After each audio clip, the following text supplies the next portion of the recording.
দেখেছো বাবা, আজ আমাকে একটা ছেলে দেখতে আসবে আর আজই কাজের মাসিটা আসতে দেরি করছে। ঘর বাড়ির একই অবস্থা। মায়ের শরীরটা ভীষণ খারাপ, তাই আজ আমি কাজে এসেছি দিদিমণি। আজ আমাদের বাড়িতে একটা অতিথি আসবে, তুই নোংরা জামা পরে এসছিস। আসবো? এসো বাবা এসো। এই যা, ভেতরে গিয়ে কাজ কর। যা। থাক থাক থাক, সেই ছোট্টবেলা থেকে তোমার সাথে আমার মেয়ের বিয়ের কথা বলে রেখেছিল তোমার বাবা। জানি মন্ত্রী মশাই, সেই জন্যই তো আপনি আমার বাবাকে পুলিশের চাকরিটা দিয়েছেন। দিদিমণি চা। ঠিক আছে, ওখানে রেখে দিয়ে যা, নোংরা জামা পরে এদিকে আসিস না।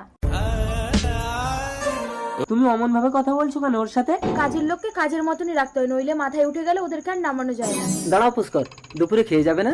আপনার মেয়ের ব্যবহারে আমার পেট ভরে গেছে, খাবো না, আসি। পুষ্কর।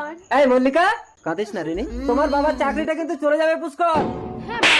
এই কুলক্ষণী, তোর জন্য একটা ভালো পাত্র হাতছাড়া হয়ে গেল। বেরিয়ে যা আমাদের ঘর থেকে। দিদিমণি আমাকে বের করে দেবেন না, আমার মায়ের ওষুধ কিনতে হবে। এই নে, এই 20 টাকা দিয়ে তুই আর তোর মা বিষ কিনে খেয়ে নিবি। যা বেরো আমাদের ঘর থেকে।